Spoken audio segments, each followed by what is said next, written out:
Okay, now we should go to. All right, here you can change the visibility, entertainment, thumbnail, boom.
You. So now.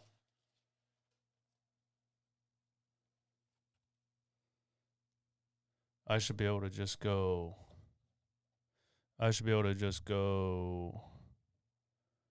Also want to turn this. Okay, that's on. I should be able to just go.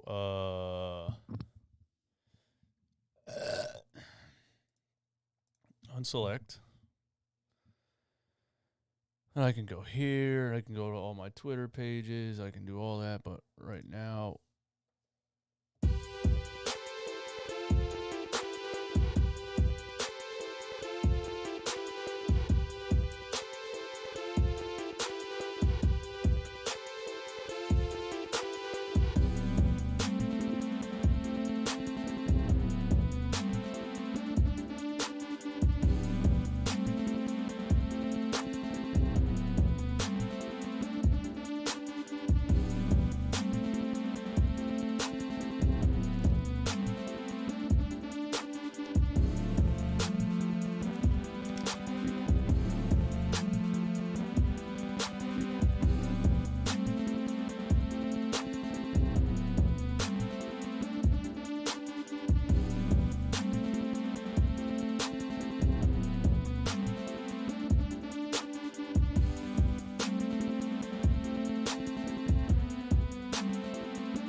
Yeah. What is up, my people? Run It Back Nation.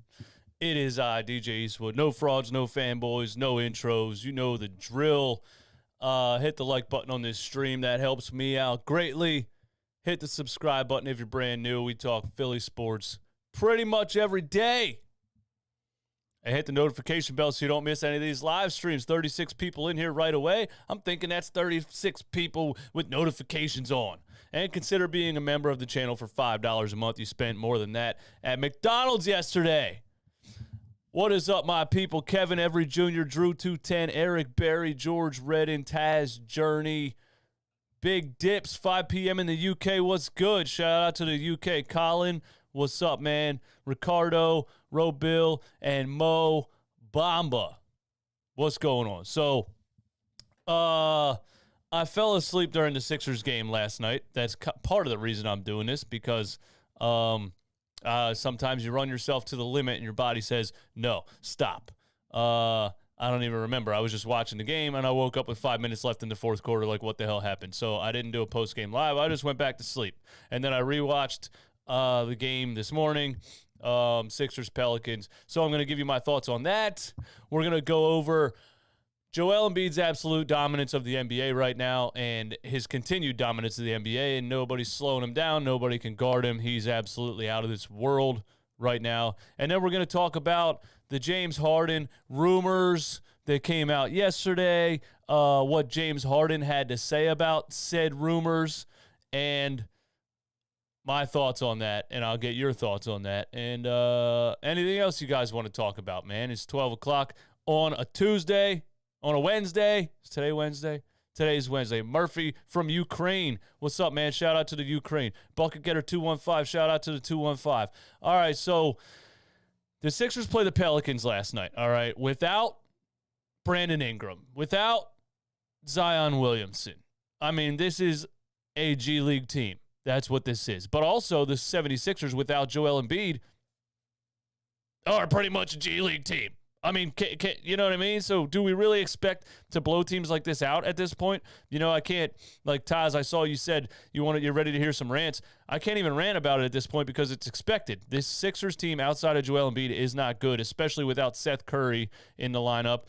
We got Matisse Thybulle back. We're still missing Shake Milton, who's still out with the back injury from when he got kneed in the back from Andre Drummond, from big clumsy Andre Drummond. Okay, so we're missing two ball-handling scorers.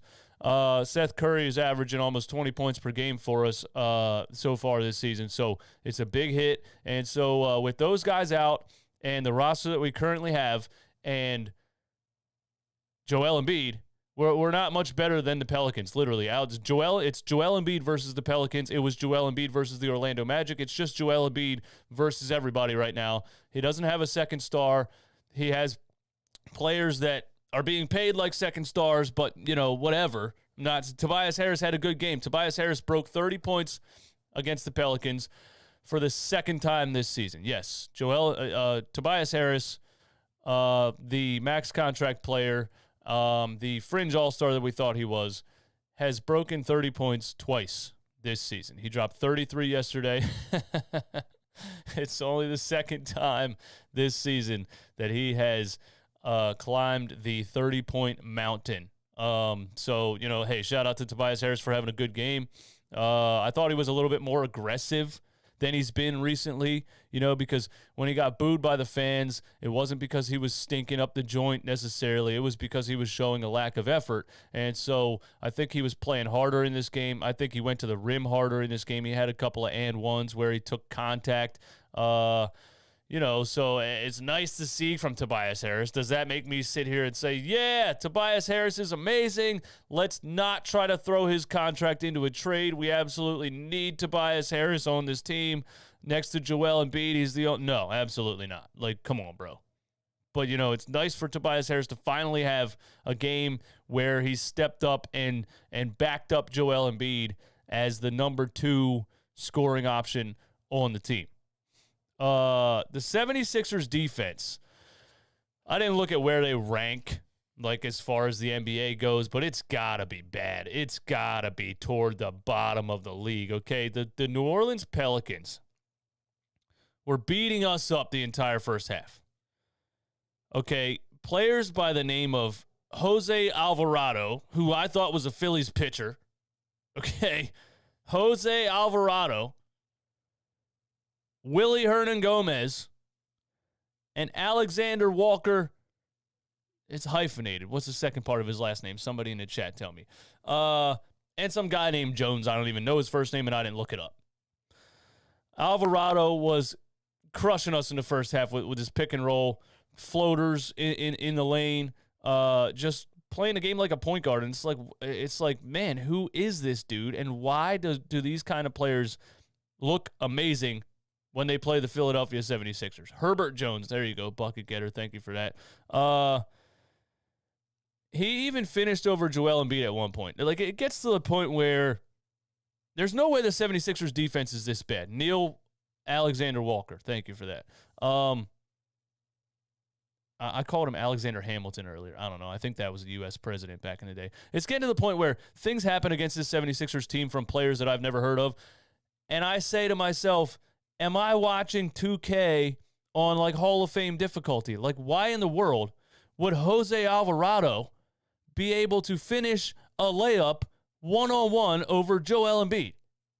I mean, he went right at him, took the body contact, and finished. These dudes all of a sudden turn into superstars against the 76ers. Walker Alexander was out of his mind. If he didn't score 37 against the Magic on January 13th, this would have been a career high for Walker Alexander. He had 31 points against us. He did have 37 back in January. That was his career high, dating way back to a year before that in January. Okay, so we gave up 31 points to Nickel Alexander Walker. We gave up 29 to Willie Hernan Gomez. Willie Hernan Gomez's career high before this game was 19 points. He had 17 points at halftime.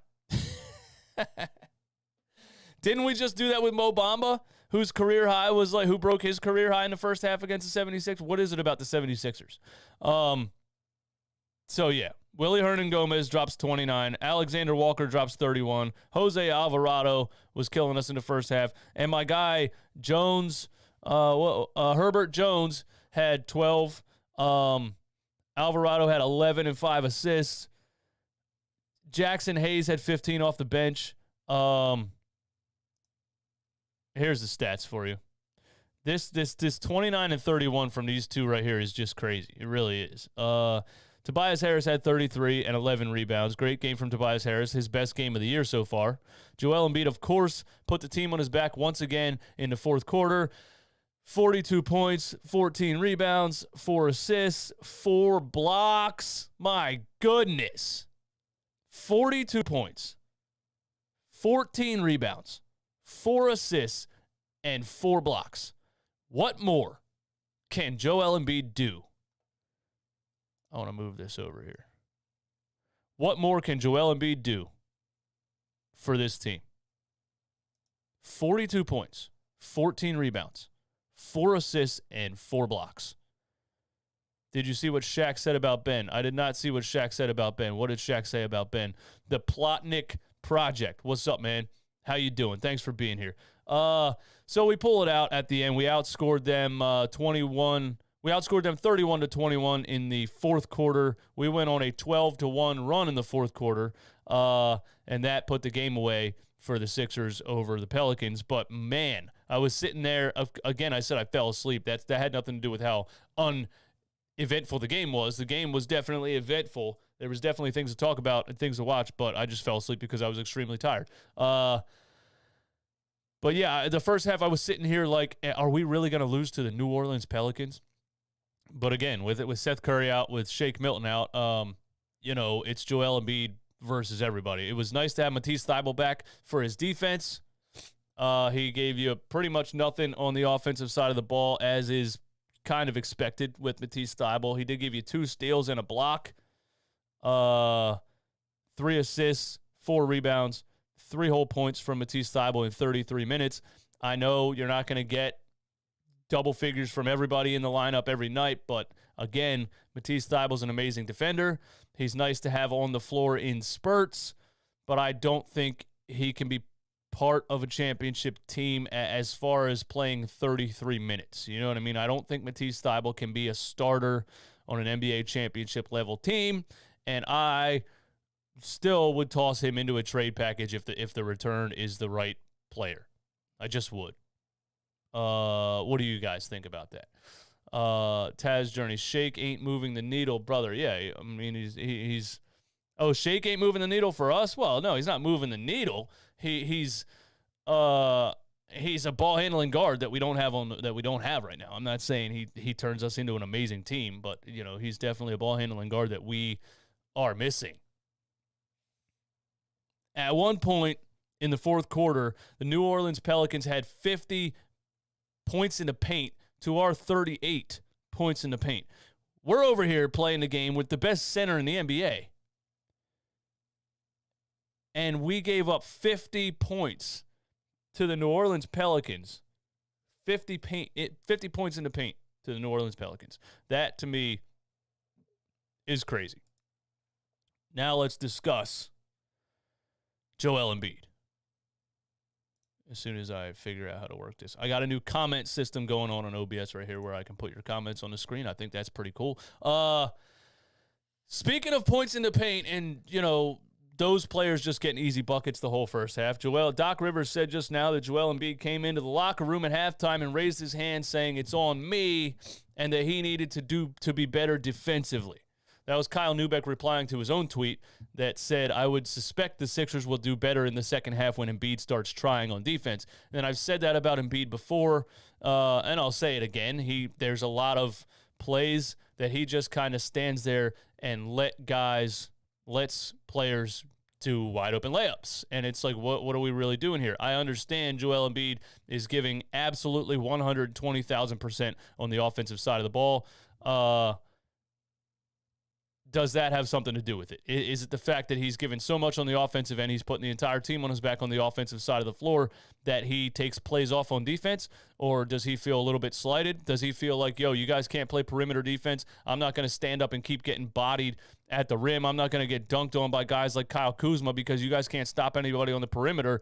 Is it him being frustrated and just quitting on the play on the defensive side of the ball? I'm like in the middle on that topic. I can't really be mad at Joel Embiid for what he's doing sometimes on the defensive end when he's dropping 42 and 14. You know what I mean? Like, we enjoy the fact that Joel Embiid is dominant on the offensive side of the ball and the defensive side of the ball. But can we expect that every single night? And then it's another thing, like it's another one of these matchups where we're playing a team that, yes, they don't have anybody that you should be talking about, but they're still NBA players, and they still have 2 or 3 ball-handling guards that can score that this team has had trouble with this entire season, last season, the season before that, pretty much the last 10 years. Every team has had more athleticism than us, has more ball handlers and shooters than us. I mean, you see it. I say it all the time. Every NBA team I watch has 5 or 6 of these guys, and the 76ers have none. Why is that? I can't figure it out.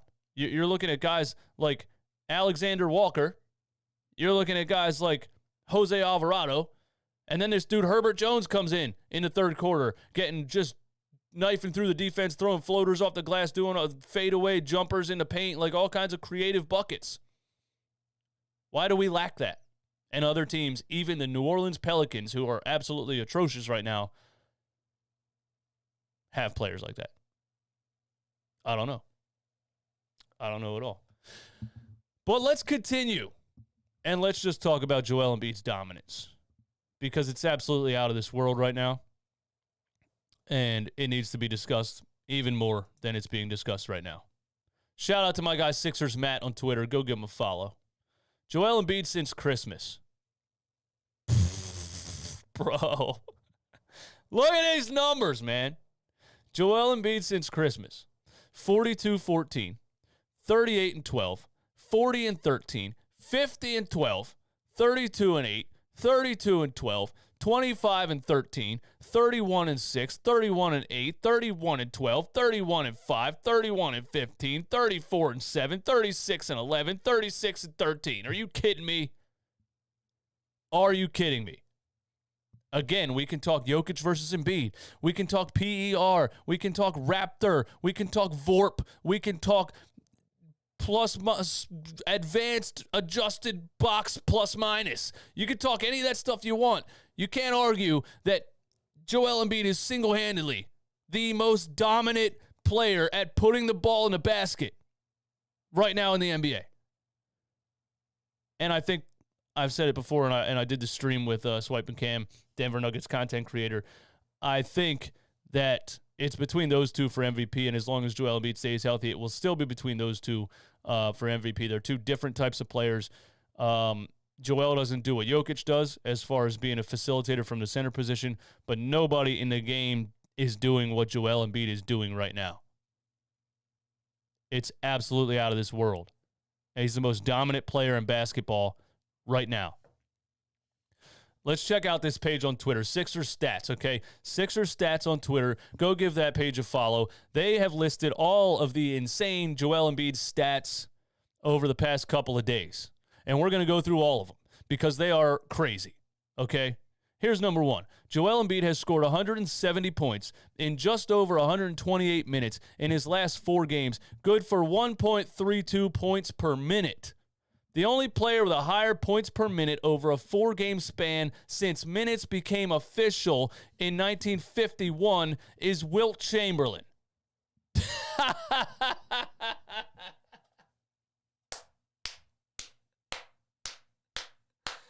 Come on, guys. When Joel Embiid's healthy, you're looking at the greatest center since Wilt Chamberlain.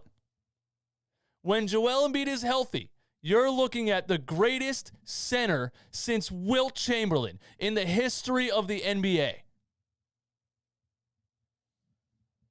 Let's move on. My guy, Keith Pompey.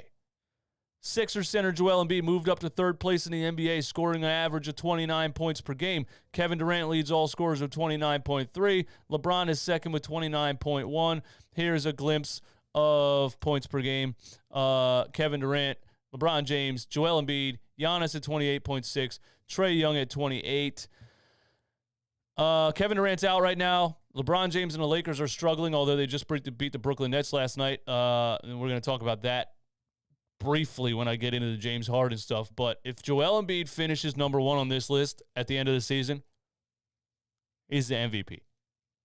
He's going to pass them on this rate, absolutely. Because in the last 4 games, Joel Embiid is averaging 41 points and 12 rebounds. Here's another fun stat. Making history one game at a time. Joel Embiid joins Allen Iverson as the only 76ers player ever to score 25 in at least 15 straight games. 25 points in 15 straight games for Joel Embiid, dating back to Christmas Day. If he would have, the game that was a blowout, we were up by 22 and Doc took him out and he had 25 points. If he would have passed 30 points in that game, if that game was a little bit closer and he would have passed 30 points, he would have tied Wilt Chamberlain's record for 30-point games, for 30 and 10, 30-point games in a row, I forget. But he would have tied some kind of NBA record of all time. It helps that the rest of the team isn't playing great because he's forced to stay out there and score the entire game. Like, if we had a better team, if he had a better supporting cast, we'd probably be blowing teams like the Pelicans out, and he'd probably be sitting the entire 4th quarter. So he wouldn't have these scoring numbers if he didn't have to put this team on his back for 32 out of 48 minutes. But we're just going to respect it while it's here, man. What else we got? Over the last 4 games, Joel Embiid has totaled 170 points and 51 rebounds. Since 76 and 77 merger, the only players to post 170 points and 50 rebounds over a 4-game span are Russell Westbrook, Moses Malone, Joel Embiid, and Wilt Chamberlain. Wow. And that Russell Westbrook, that was probably that season where he averaged triple-double with the Oklahoma City Thunder drug a bunch of nobodies to the playoffs, but ultimately couldn't really beat anybody because they weren't a good team. But Russell Westbrook, Moses Malone, Joel Embiid, and Wilt Chamberlain, the only players to total 170 points and 51 rebounds in 4 games. Crazy. What else we got for Joel Embiid's dominance? 38 and 10 in 4 straight games. Joel Embiid, Anthony Davis, Karl Malone, Bob McAdoo, Wilt Chamberlain. There's his totals after the last 15 games. Last night he scored 42 points in 33 minutes. Joel Embiid is the first NBA player with 38 and 12 rebounds in 4 straight games since Bob McAdoo in 75. 48 points and 12 rebounds since Bob McAdoo in 1975.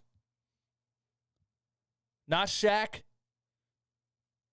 Not Olajuwon. Not Hakeem. Not Kareem. Not Yao Ming. The first NBA player with 38 points and 12 rebounds in 4 straight games since Bob McAdoo in 1975. Taz Journey, thank you for the super chat, my man. MVP'd should be resting during bad teams. I totally agree with that. But he's not, because he has to play the whole game. Because we can't beat bad teams without Joel Embiid. Because we are a bad team without Joel Embiid. Thank you for supporting the channel, my man. What else we got? Joel Embiid has his 4th straight game with at least 35 and 10. He's the 4th player with a streak that long since 1976. Ironically, 76. He joined Shaquille O'Neal, Anthony Davis at 4 games. Only Karl Malone has a longer streak of 5 games in 1987-88. That's 35 points and 10 rebounds.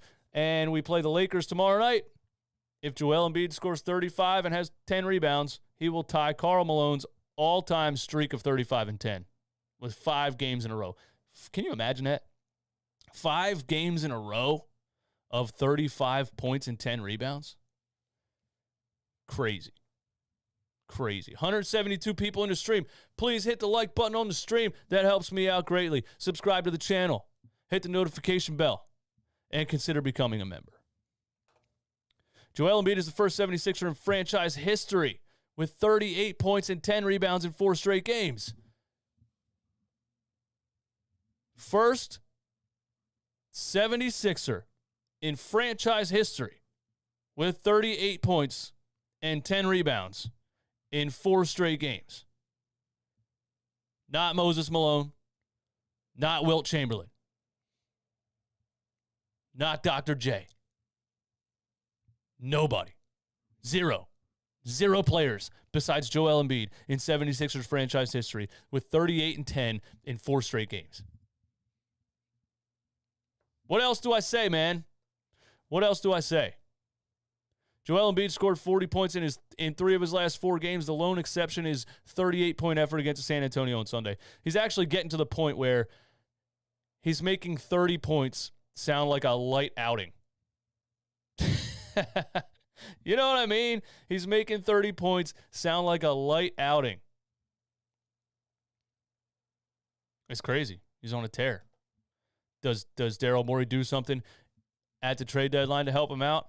Or do we pass the trade deadline and sit around and waste this incredible season from Joel Embiid? I don't know. 30 points seems like a bad game right now.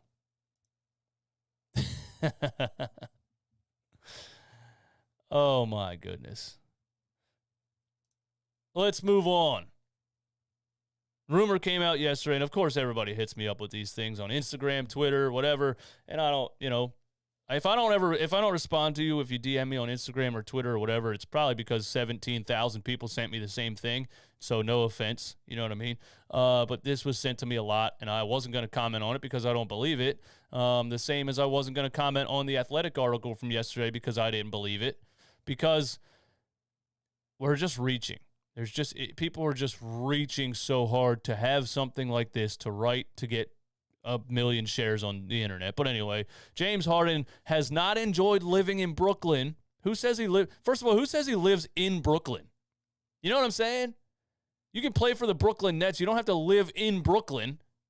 Like, what? The guy probably has a $10 million mansion on the outskirts of New York City, like north or something. Nobody just live in Brooklyn. Has not enjoyed living in Brooklyn and has voiced his frustrations regarding Kyrie Irving's part-time playing status per Jake L. Fisher. Has voiced his frustrations regarding Kyrie Irving's part-time playing status. When did he voice his frustrations? Please show me the clip. Show me the audio clip. Show me the interview. Show me the press conference where James Harden said anything about Kyrie Irving's part-time playing status. Harden has made it clear he intends to test out free agency even if it leads him back to the Nets. And for some reason, Philadelphia 76ers fans think that means James Harden is available to come to the Philadelphia 76ers this offseason. Why? First of all, if James Harden hated New York so much and didn't like living in New York City or Brooklyn or wherever, why in the world would he come to Philly? Why in the world would he come to Philly? I need to know. Why would he come to Philly? Are you serious? James Harden likes hanging out with rappers and strip clubs. James Harden, if he didn't like living in Brooklyn, would go to Miami, LA, I don't know, back to Houston, New Orleans. He would go somewhere. Like, come on. I don't think James Harden has any interest in coming to Philly. This is all made up. But here's James Harden's comments on it. Because why not? Hey, James, there's some reports out today that suggest that you might not be happy in Brooklyn or with the rotations that are happening. I'm just wondering, if you can speak reports to who? All right, then. Bleacher Report. I don't know what you're talking about. Instead of speaking to the reports, can you just talk about your experience living in Brooklyn? What do you mean? The report suggested that you were Your experience living in Brooklyn. unhappy. Talking about reports. I don't know about reports. Did you guys hear from me? That's what I'm asking. All right, so I don't know about the reports. Do you enjoy New York City? Yeah. Yeah. Hey, James. So James Harden says, what reports? Did you hear it from me? Okay, then. I don't know anything about reports. So there you go. People make stuff up every day. James Harden didn't say anything to anybody about being unhappy in Brooklyn or wanting to leave or testing free agency, and he damn sure didn't tell anybody that he wants to come to the 76ers this summer. So that's the topic that we're stuck on. Do you make a trade at the deadline, or does Daryl Morey keep Ben Simmons past the trade deadline in hopes of landing James Harden in the summer? Do I think James Harden would love to play with Joel Embiid? Yes. Do I think it would be a pairing that would be a favorite to win an NBA championship? Yes. Do I think it's possible? No. Because I don't think James Harden wants to come to Philly. I actually don't, I don't know if James Harden really wants to, is that concerned with whether or not he wins a ring. He comes off as one of those Damian Lillard type of players to me. Has all the money in the world, enjoys his lifestyle, likes playing basketball, obviously. But is he gonna come to Philly just because he wants a championship that bad? I don't know. It just seems like a reach to me. And it's more of a risk to keep Ben Simmons, is my opinion. In my opinion, it's more of a risk to keep Ben Simmons past the trade deadline, hoping for James Harden, than it is to take the best deal at the trade deadline for Ben Simmons. Trade Simmons for a premium DJ Eastwood annual subscription. What's up, Eddie? What's going on, man? Hey, DJ Mugga, thanks for subscribing to the channel, man. Much appreciated. Simmons for John Collins and draft picks. I'm out on that one. When John Collins is a decent player, John Collins doesn't help us out that much, especially if you don't get rid of Tobias Harris. Like, what are you going to do? You know what I mean? Now they send me this. Because this was reported by WIP Radio. Yeah, the radio station in Philly reports this. Okay, now, first of all, who is like, these sources just keep getting crazier. Like yesterday, one of the sources of information was Keith Pompey. And I'm like, really? We're taking Keith Pompey as a source of information? Really? Now a source of information that's being sent to me is WIP? Are you joking? Are you joking? Are you joking? Sports Radio WIP says James Harden's camp is telling people in Philly, I want to come play with Joel Embiid next year. This ain't no lie. This facts. WIP will never be Ballsack Sports. First of all, who tweeted this for WIP and didn't edit the damn text? James Harden's camp is telling people in Philly, I want to come play with Joel Embiid next year. This ain't no lie. This facts. This facts. This is facts? Is that what you were going for? This facts. But he's telling the Brooklyn Nets ownership group different. Odyssey.com. Does that mean it's a part of a podcast? What does that mean? All right, here, let's just read it, I guess. Why not? Because you got me, okay? You got me. If it's clickbait, you got me. So I'm going to read it. The James Harden Philadelphia rumors continue to heat up as former NBA player Kendrick Perkins added more fuel. Oh, Kendrick Perkins on the All the Smoke podcast. This is where this came from? Kendrick Perkins? Oh, my God. We don't even have sources anymore. We got Kendrick Perkins saying things out of his mouth on a podcast.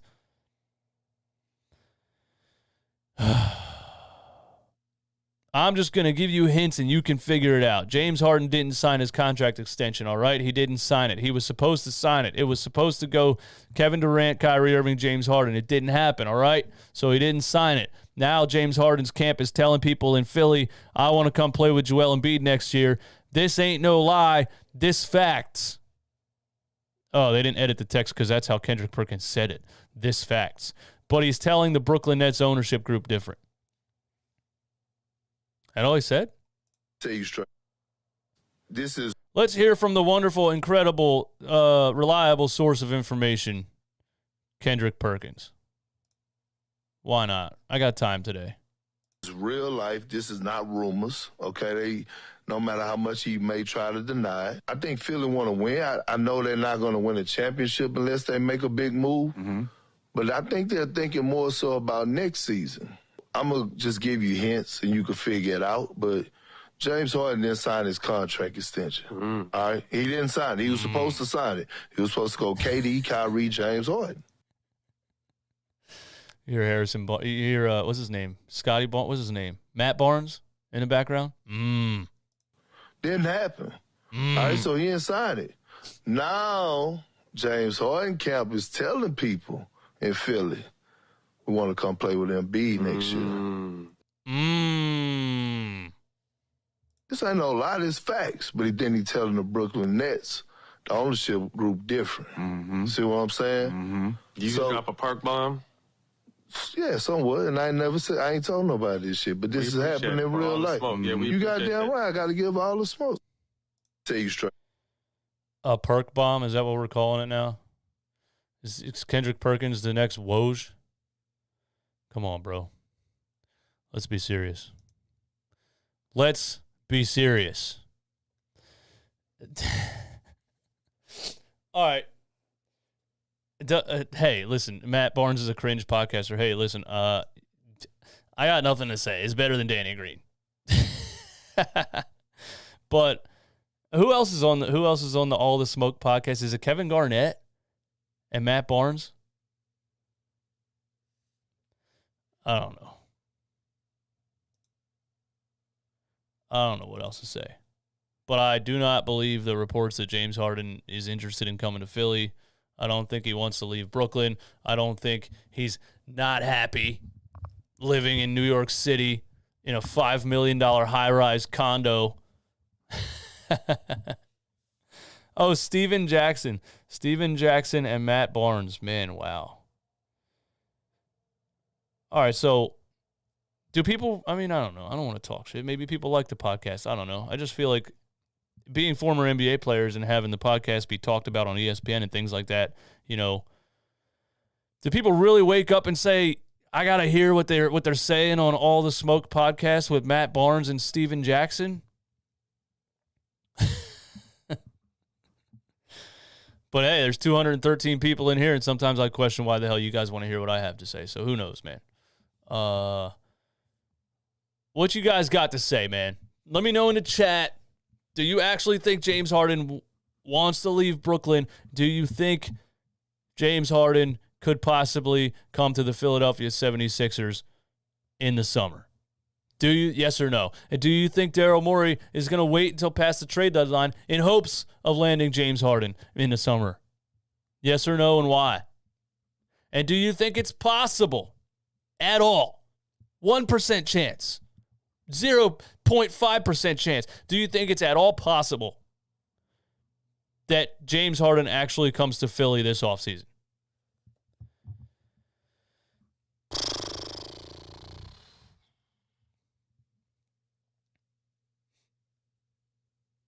How don't you know what All the Smoke is? Get it together. I know exactly what it is. I didn't say I don't know what it is.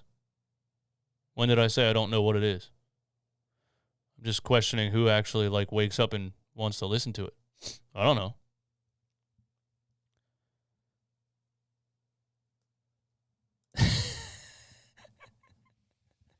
I was gonna say, isn't this the podcast? I was trying to think of Kwame Brown. I was like, isn't this the podcast that had Kwame Brown on? And then they were like talking trash about him, like another episode, and then he went nuts on YouTube, like trashing all of these dudes on All the Smoke podcast, and called Matt Barnes Becky with the good hair. Man, wow. Kwame Brown's a funny dude, man. George Santiago says yes. Yes what? Yes to James Harden. It's possible that the 76ers could land James Harden in the offseason. Anything is possible. No, it's not. What about John Wall? Man, hell no. Hell to the no. Hell no. Are you talking about, how old is John Wall? I don't think he's that old, but listen, are you talking about 2 knee injuries, John Wall, on a $90 million contract? Hell no. They never had Kwame Brown on. Oh, they were just talking about him. Thought he was on.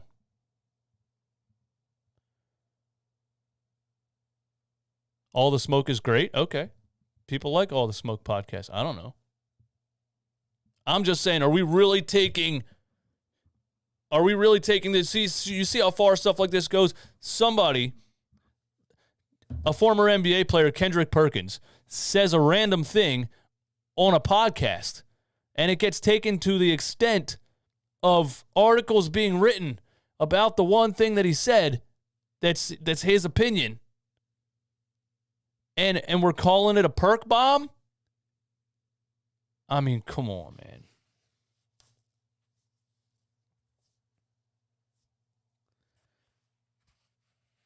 As far as I'm concerned, if Woj didn't say it, it's not true. Even Shams, I used to be a Shams thinking like, oh, Shams said this, Shams said that. Now he works for The Athletic, and their goal is to pump out as many articles as they can to get people to subscribe to the website for $7.99 a month, and they have 1.5 million subscribers. So even Shams is just putting out headlines now to make money for The Athletic. I feel like Woj is the only actual NBA insider who's reliable with his information. And he's the only one that we should take seriously when he tweets something. We definitely shouldn't take into consideration what Kendrick Perkins says on All the Smoke podcast. That's all I'm saying. Perk is more credible than Shams. All right, Marston. Now you're just saying crazy things, man. You're just saying crazy things, man. 213 people in the chat. Thanks for coming through. Thanks for being here. Please hit the like button. That helps me out greatly. They had Gilbert Arenas on the show. Okay, that's cool. That's a good question, John. We got to go there. Not only do I not think James Harden wants to come to Philly, not only do I think James Harden doesn't want to leave Brooklyn, but why would Brooklyn sign and trade James Harden to the Philadelphia 76ers? Why would they do that? So if it would be a sign and trade this, what's his contract? Let's go find out his contract. You guys probably know, but I'll look it up for myself. James Harden's contract is worth 4 years, $171 million. Is that what he just signed?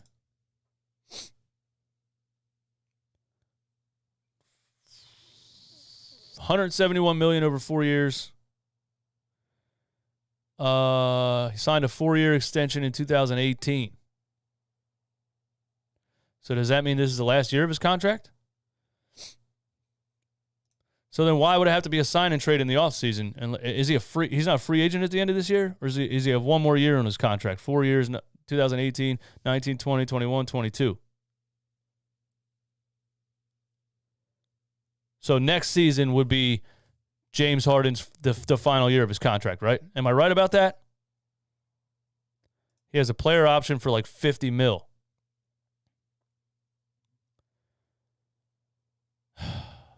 Again, he's about to turn 32.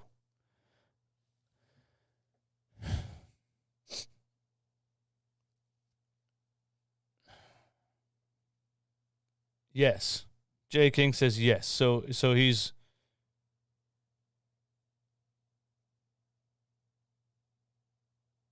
has a player option for 2022. Okay, so he can opt out and Brooklyn would do a sign and trade? I don't get it. Last night, so I guess we're overreacting to like last night's game, the Brooklyn Nets versus the Lakers, and the Lakers aren't very good this year. Player option worth $47 million next year. Wow, that's a lot of money. He wants $50 million a year. Wow. He wants $50 million a year. Sixers wouldn't have the cap space otherwise. I mean, so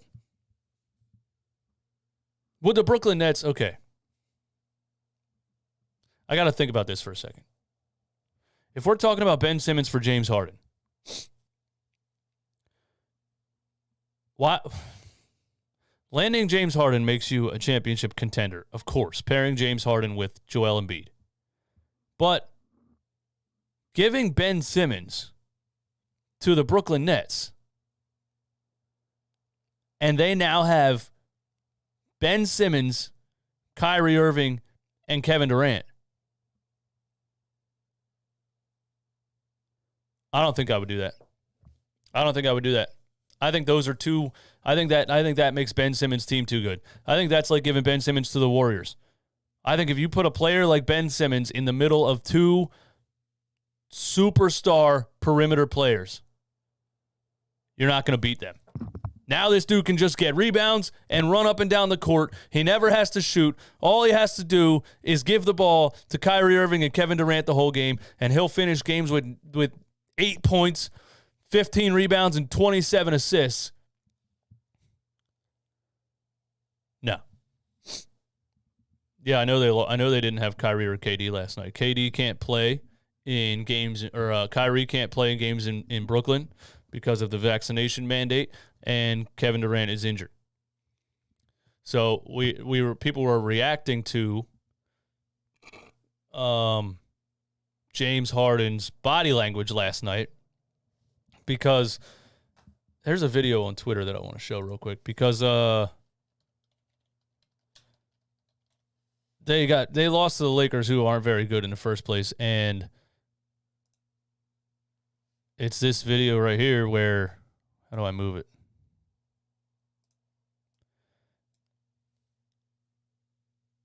He doesn't look happy, and he looks like he's thinking like, yo, F this team. As LeBron gets his second steal in a row for a dunk.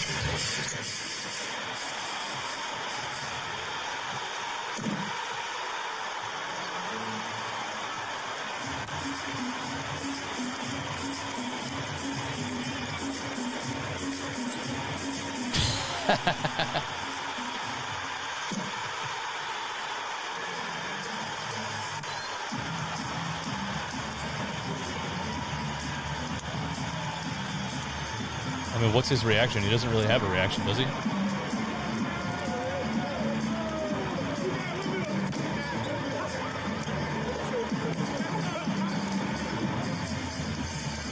He looks frustrated, I guess you could say. Guess you could say he looks frustrated, but yeah, he's playing without Kevin Durant and Kyrie Irving. So, how's he supposed to feel? Yo, Stephen Conrad, the Liberty Line. Thank you, sir. Thank you, sir. Thank you for the compliment. 33-year-old All-Star for a 25-year-old All-Star sounds like logic to me. I mean, it wouldn't be like voluntary trade. Like Ben doesn't want to play here. You know what I mean? So it's not like we're randomly like, hey, we want to give up 25-year-old Ben Simmons for a 33-year-old James Harden. But Ben's not coming back to Philly. He's never coming back to Philly, so we have to trade him.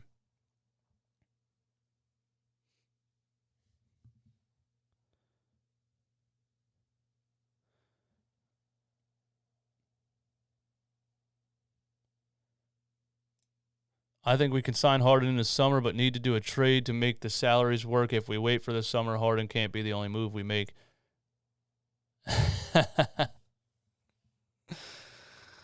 Run it back, Philly. You don't know basketball. All right, bro. Are you going to give me some kind of information then? If you know basketball, where are you at, bro? Where'd you go? KZ 1994. Run it back, Philly. You don't know basketball. So give me your insight here, or is that the only insight you have to offer? Oh, now you're in the comments telling people to shut up. Okay, so you have absolutely no insight to offer the chat or the channel, and we're not going to read your comments anymore. Travis Worldwide, thanks for supporting the channel, man.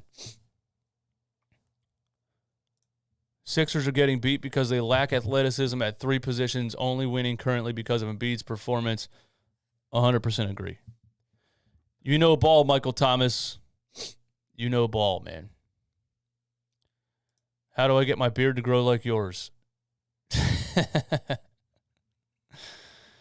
You just got to you got to stop shaving, man. That's all.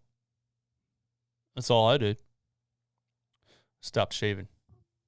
And you got to oil it and use some beard balm and blow dry it too, because you'll look homeless if you don't do that. You can include Danny Green in the deal to make the money work. Ben and Green for Harden. Yeah, that's really, I mean,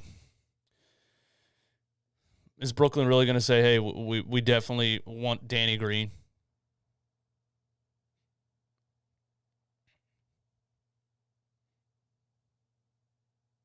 And how would that look for James Harden's legacy if he's forcing his way out of another team he just forces his way out of Houston, comes to Brooklyn for 1.5 seasons, 2 seasons, and forces his way out of Brooklyn? I just don't see it happening, man. Just don't see it happening.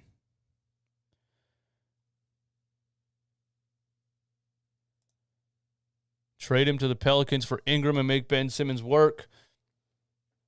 I know the New Orleans Pelicans aren't good, and I know, but why would they give up Brandon Ingram? And what if you're assuming that Zion Williamson is coming back at some point? Would you want to pair Zion Williamson and Ben Simmons? Hell no. And Brandon Ingram's the only player that's like reliable for their future Yeah, I'm not doing that. If I'm the Pelicans, I'm not trading for Ben Simmons at all.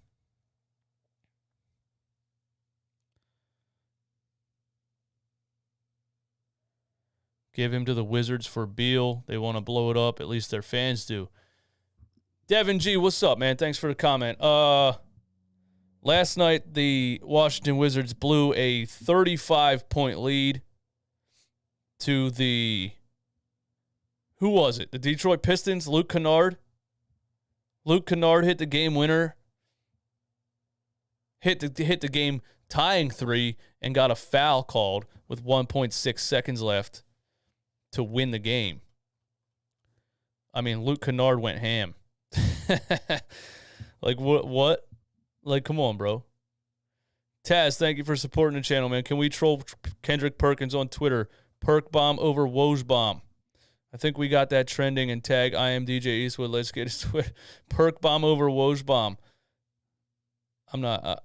I don't want to give Perk any attention. I really don't. I don't think he's a source of information.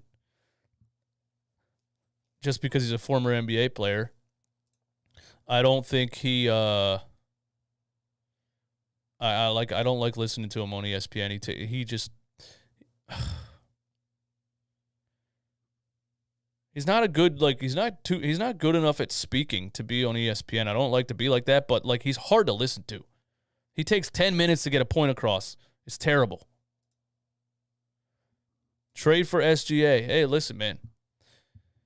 If the Oklahoma City Thunder want to trade Shai Gilgeous-Alexander for Ben Simmons, I'd do that in a heartbeat. And whatever you got to do to make it work, but do they want to do that? It seems like Sam Presti's just obsessed with stacking draft picks still. But SGA is nice, man. But I think my ultimate want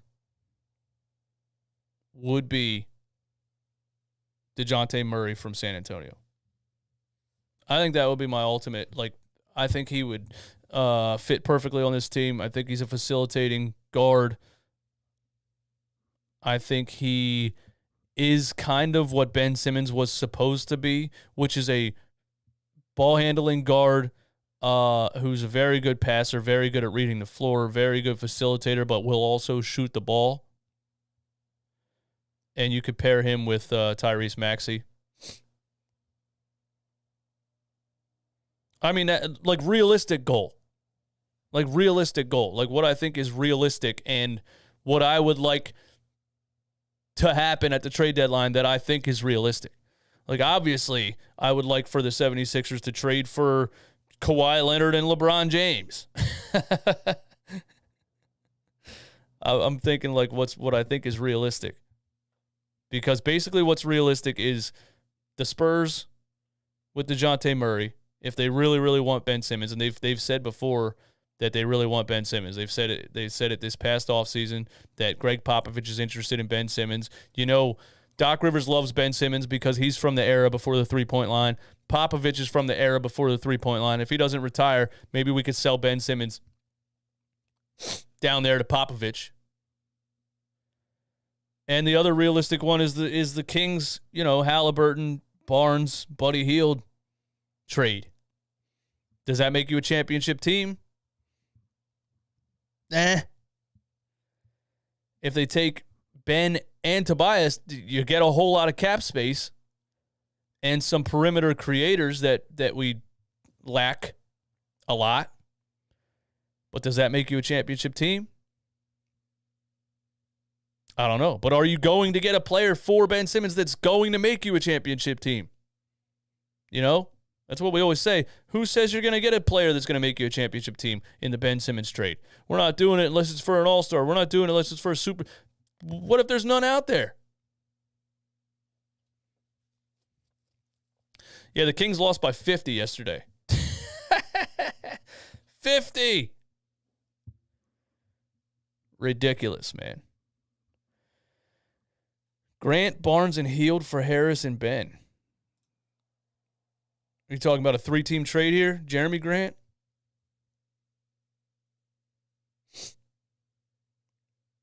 if I'm trading with the Kings, I want Daryl Morey to sit to the last minute and tell them, listen, you guys suck. You just lost by 50. 50. We want De'Aaron Fox and Halliburton. Halliburton had 7 points. And see, this is the thing, right? So we overrate our own players. We probably overrate players from other teams. And if Halliburton would come to Philly, we would think he's this, whatever we talk about him, he's this amazing young combo guard that shoots 41% from the three-point line, that can distribute, can shoot, whatever. If he comes to Philly and scores 7 points in a loss, what are we going to say then?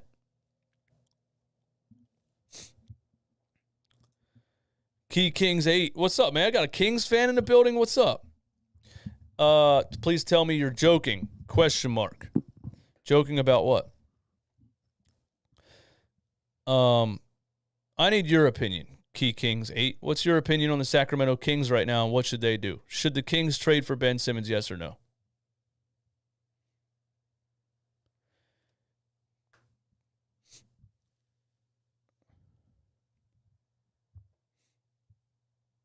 Fox didn't play yesterday.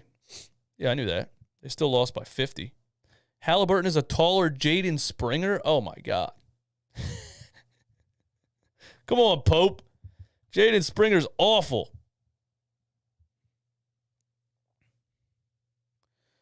When you lose by 50, the team usually has given up. Absolutely. I remember in the tanking era, the Sixers, TJ McConnell and those guys lost by 50 to the Spurs, and the arena was full of boos because it looked like they gave up and quit. De'Aaron Fox has made comments about the Kings before. It doesn't seem like he wants to be there anymore. It seems like, oh, you asked me if I'm joking about the Fox and Halliburton Simmons pact. I'm not joking at all. You just lost by 50 points. The Kings are terrible. You just lost the game by 50. You don't want Ben Simmons?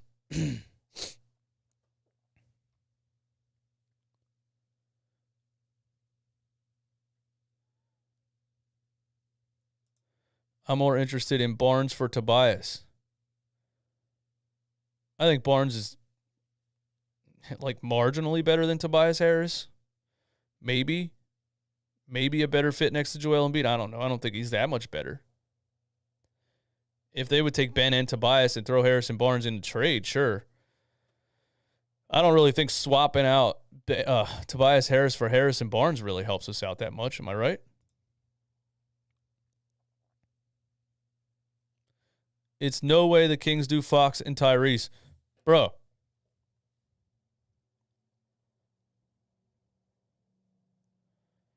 Where are the Kings at, man? The Kings are 18-31. The Kings haven't been good for how long? The Kings haven't been good for how long? How long are we talking? 2001-ish? With the Chris Webber, Vlade Divac team, Mike Bibby, those teams that went deep into the playoffs.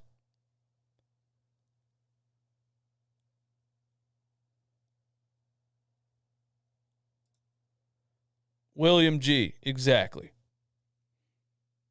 25 won't win you a chip, but he also won't lose by 50. Listen, as much as I can't stand Ben Simmons, he makes your team good. Like, he takes you out of the basement. Like, his defense and facilitating and athleticism, and he takes you out of the basement.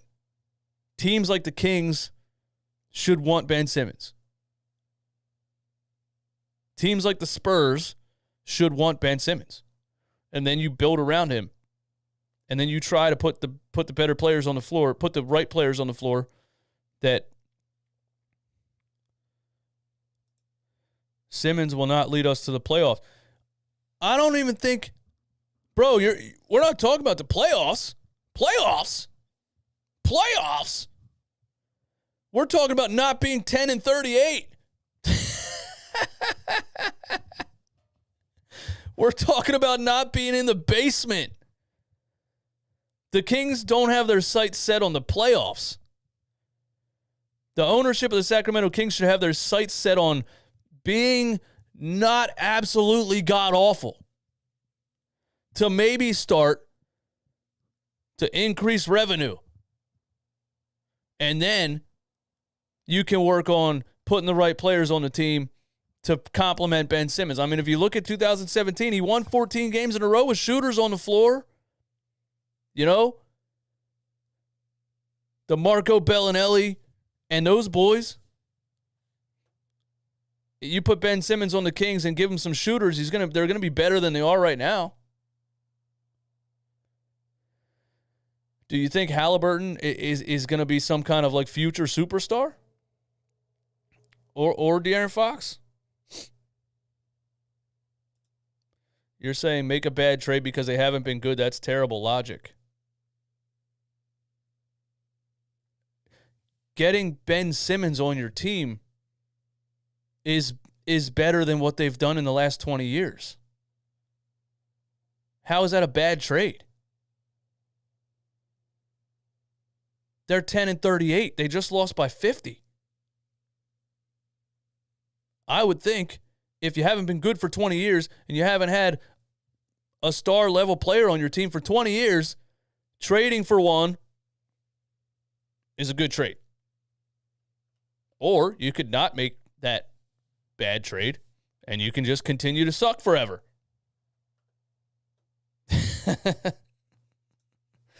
Just my opinion. Again, man, just my opinion. People talking like the Kings aren't a high school team. A G League team might be better than the Kings. Exactly. What are we talking about here? What are we talking about? Like the Kings are sitting up here saying, no, there's no way I'm trading this player.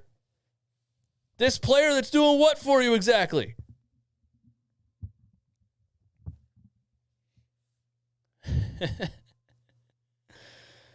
I agree with this right here. Fox will leave the first chance he gets. You've already heard him talk about basically like, you know, not caring about losing and things like that.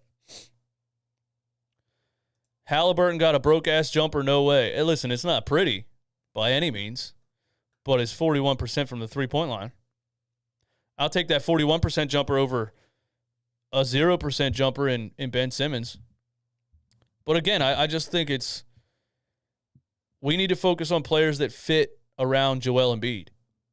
That's what we need to do. 288 people in the chat. Thanks for coming through. Hit the like button for your boy. Throw me some questions in the chat. Keep the conversation going. We need to focus on players that fit around Joel Embiid. I'm definitely not saying Halliburton is better than Ben Simmons. I'm not saying De'Aaron Fox is better than Ben Simmons. That's never been my thing with Ben Simmons. It's that Ben Simmons, being the player that he is, being a 6'10", whatever he is, point forward, that refuses to shoot the ball and plays his game entirely in the paint, is the absolute worst fit you could possibly think of to complement Joel Embiid's game. When I look at it from the other way around, if I'm the Sacramento Kings or another dumpster fire team in the basement of the NBA, I want Ben Simmons because I at least want a chance to build around a player that has these intangibles that I think I could maybe maximize. That's better than what you're doing right now, is it not? That's all I'm saying.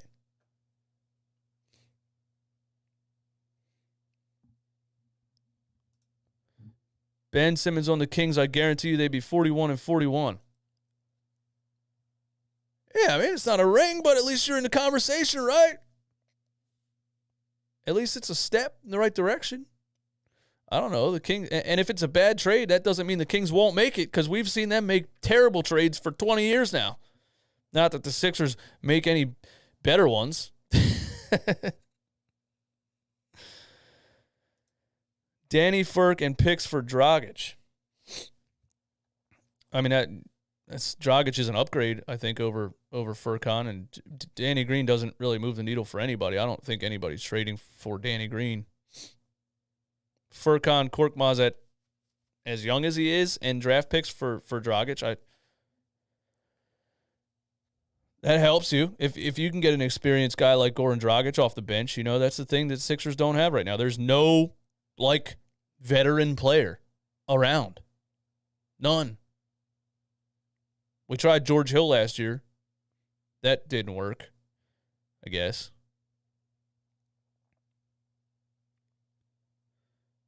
How about develop your own effing players? The Sixers can't develop. I mean, what point are you trying to make here? Yeah, we don't need to make a trade. We're just going to develop our own players, guys. Click 2 a.m. on YouTube, figured the whole thing out. He's got it all figured out. All we need to do is develop our own players. We don't need to make a trade. I mean, obviously, we're talking about making a trade. We're talking about trading Ben Simmons because we haven't developed him. We're talking about trading Ben Simmons because we enabled this man-child for 5 seasons. We let him do whatever the hell he wanted. Then we hired a coach that enabled him even more than the one before. And then he quit because the fans finally got sick of it. So, yeah, we're trying to trade Ben Simmons because we can't develop players. I agree with you. I'm not sure of the point that you're making. I agree with you completely. What players have the 76ers developed ever? Ever. Like outside, like Joel Embiid developed himself. Joel Embiid is a ridiculous, amazing, once-in-a-lifetime talent that developed himself. The 76ers had nothing to do with that. The culture in Philly has been bad for a long time. The Brett Brown culture was terrible. This Doc Rivers culture, I don't think it really helps you out that much. Steve Brown, thanks for supporting the channel, man. Simmons and Charles Bassey for Norman Powell, Anthony Simons, and Nurkic.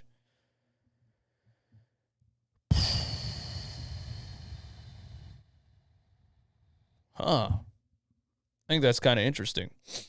I try to look at it from both teams' perspectives. Like, Portland might be playing without Damian Lillard for the rest of the season. Damian Lillard apparently said he would like to play alongside Ben Simmons. Again, I think Ben Simmons with 2 high-level perimeter players is a great fit. I think Portland should be interested in a trade like that.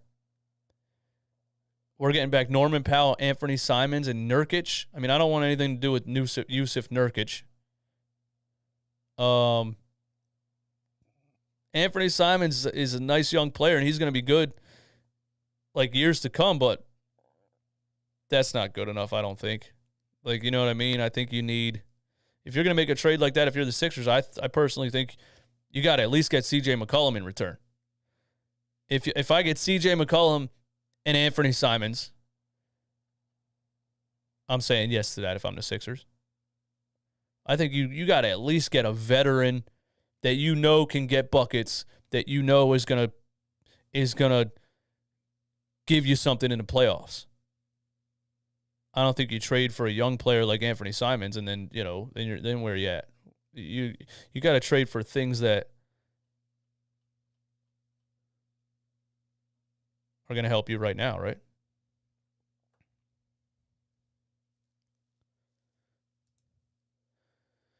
Oh, here we go.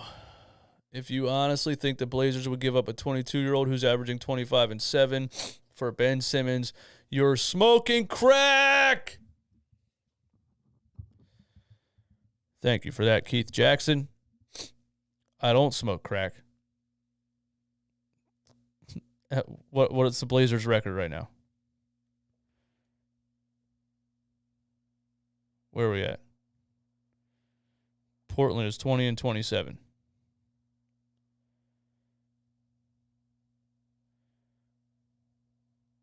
Anthony Simons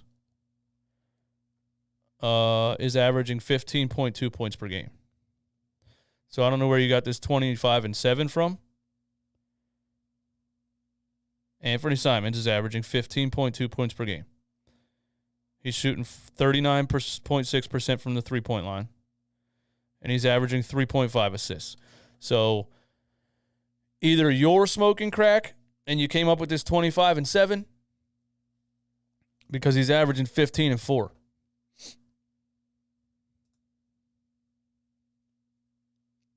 And by the way, I mean, we're just having sports conversations here. We can just listen to an opinion, and then we can give our opinion, and then we can have a conversation without, like, you know, telling people they're smoking crack, or you don't know ball, or you're an idiot, or you don't watch basketball, or whatever else. Like, why is that? Why is that with differing opinions that there has to be insults thrown out? Why can't we just have a conversation like grown adults? Is it because you're not grown adults? How many 13-year-olds are in the chat right now? Probably a lot.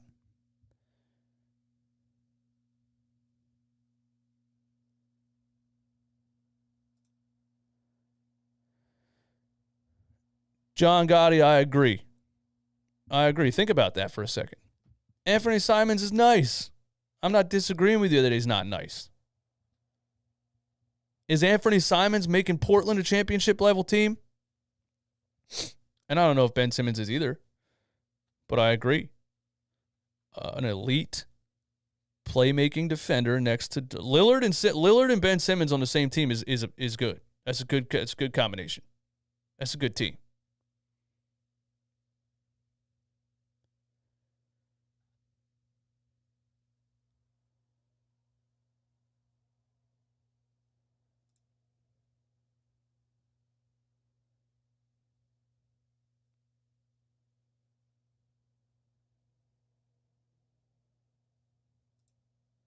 Y'all want Halliburton, but he's not making this team a championship team. I agree. I think Daryl Morey has a big decision to make at the trade deadline, you know.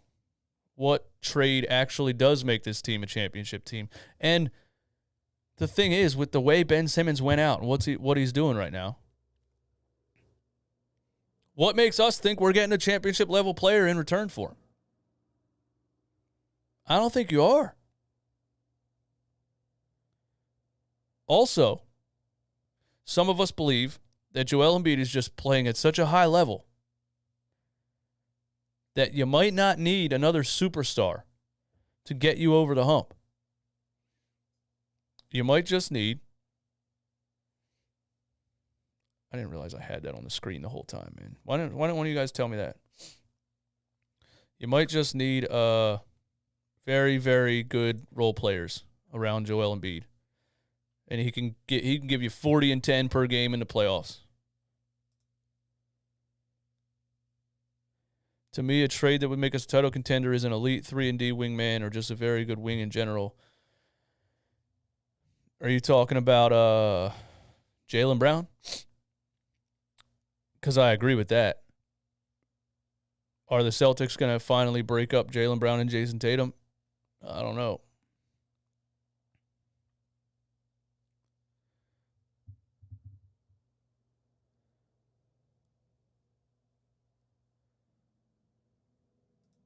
Morey should have took the Van Vliet trade. He's an idiot. I think he should have too. Keith Jackson, thanks for supporting the channel. I think Morey is being too picky. Halliburton makes so much sense for this team. Pick and roll guard, can shoot threes, and he's young. He is being too picky, but his price is going to come down around the trade deadline. I really think it is. It's going to come down.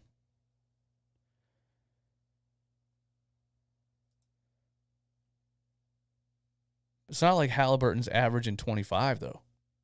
It's not like he's a young star. But again, if he was averaging 25, why would you trade him for Ben Simmons? I don't actually know anything. I'm just sitting here on YouTube talking. I don't actually know anything. I don't know ball. That's for damn sure. According to the some of the kids in the chat. Do you think 25 gets dealt by the deadline? I hope. I pray.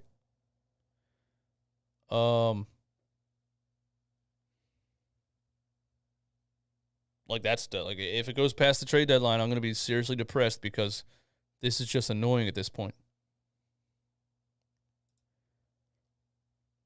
William G, I agree. We need someone that Embiid will make an all-star like the Bucks did. Exactly. All you need is a Chris Middleton type of player.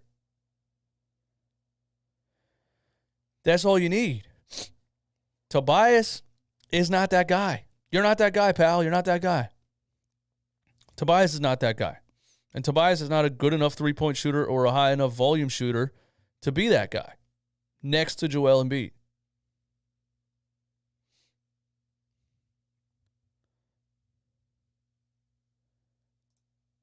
If we can offload Tobias for the Kings package to compete now along with draft picks, doesn't that give us enough assets to land Harden or another big name in the offseason? I have no idea.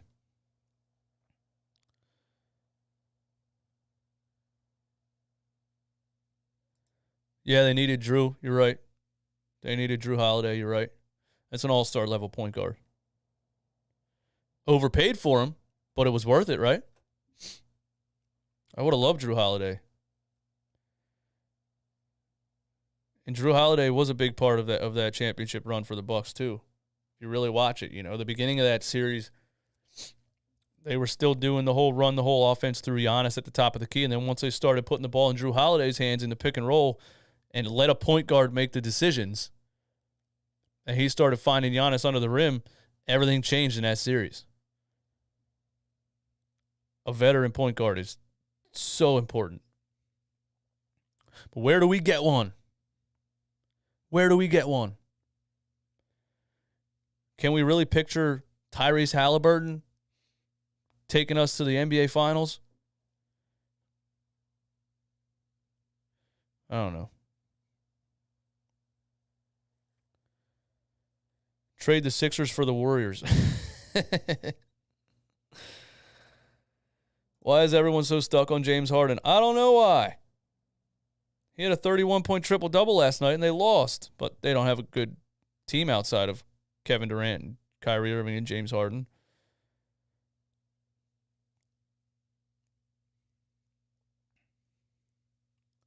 If Morey fumbles this trade, he's fired.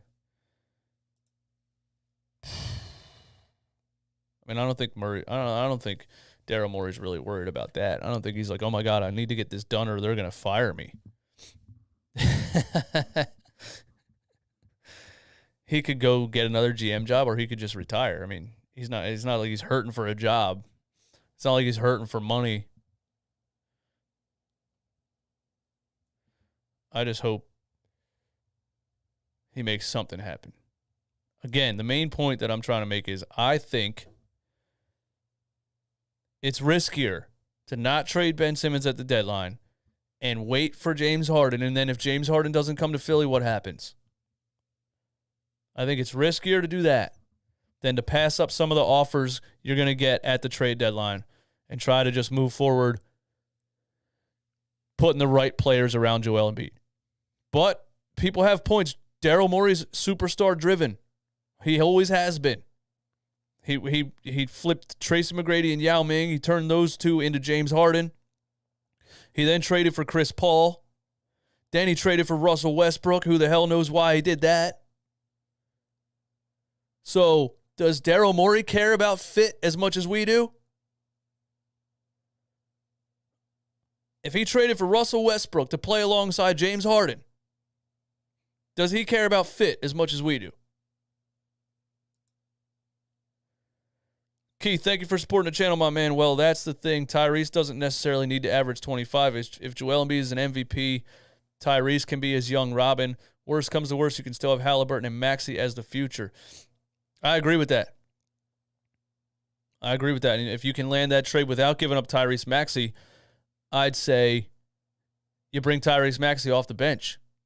Because Tyrese Maxey off the bench is a spark, And so that helps your starting lineup with more of a facilitating type of point guard in Tyrese Halliburton. You keep Seth Curry out there shooting 45% from three. You're spreading the floor more for Joel Embiid in the middle. You got rid of Tobias Harris. Maybe George Niang is in there at the 4, who spreads the floor better. Or maybe you do get Harrison Barnes in return or whatever. And then you bring Tyrese Maxey off the bench. Now your bench unit has a guy that can go out and drop 20. And then there's less pressure on Tyrese Maxey to try to facilitate and run an offense. You just go get buckets. I agree. I think Joel Embiid's at a level right now where you don't need James Harden. You need high-level role players around this absolute once-in-a-lifetime talent who's averaging 30 and 12 right now. Will Daryl Morey realize that? Or will Daryl Morey go out and sit at the trade deadline and say, nope, if it's not a superstar, I'm not doing it. If it's not James Harden, I'm not doing it. LOL, get off Halliburton already. He's not good. Wow, that was insightful. Thank you for that comment. You should be an NBA analyst, man. You are very elaborate and insightful. L. Kopik, Simmons for Beal before deadline, win championship. If the Wizards blow it up, do you think they do?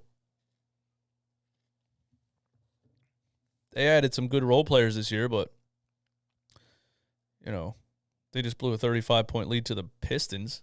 I think it's the Pistons, is it? No, the Clippers. Is it the Clippers? I don't remember. Philly should not want Harden. He is too expensive. I mean, there's a salary cap, yeah, but we're paying Ben Simmons and Tobias Harris $350 million right now. We're paying 2 max contracts. One's not playing and one's averaging 16 points per game.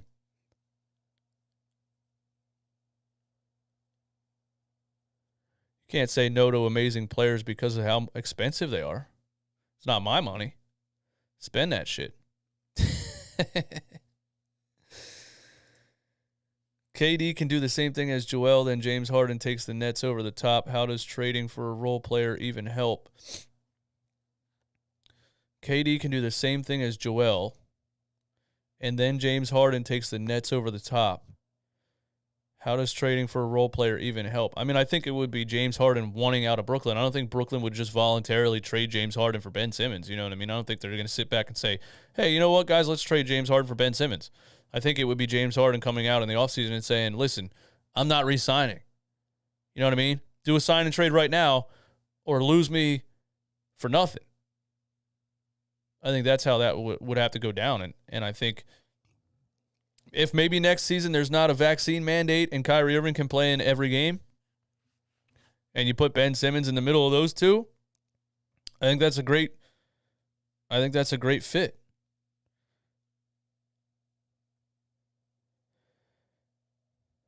And it helps their defense too, because the Nets have a terrible defense. But I'm not sitting here saying Ben Simmons is better than James Harden. I would never in my life say that. Jay Prime, what's up?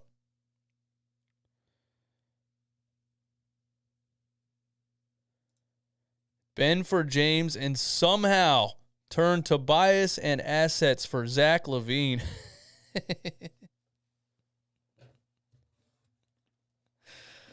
Why?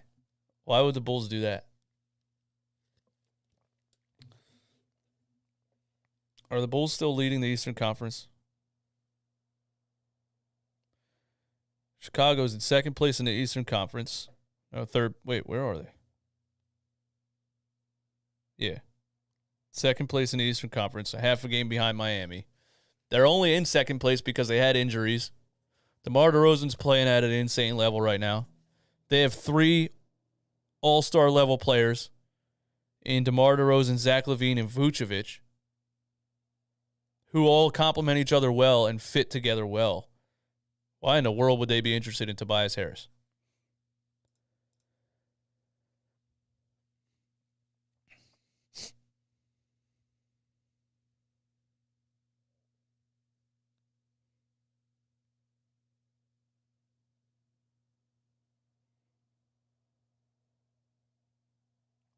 What assets? Yeah, I don't know. Why the Sixers got to be so stressful? I got to figure out how to get emojis to pop up on there. I'll end the stream on that. I don't know, because it's Philadelphia sports, and that's just how Philadelphia sports are. They're stressful. Nothing ever works out. We're like, realistically, come on. Is anything good actually going to happen? No, it's not. Thanks for coming through, man. 295 people still in the chat. Hit the like button on your way out. I'll see you next time, man. Dirk Nowitzki won a title by himself. He had all-stars as role players, but they were not superstars at the time. I mean, that doesn't count as by himself, does it? Jason Terry, Jason Kidd, Sean Marion. There was a lot of good players on that team, man. Later.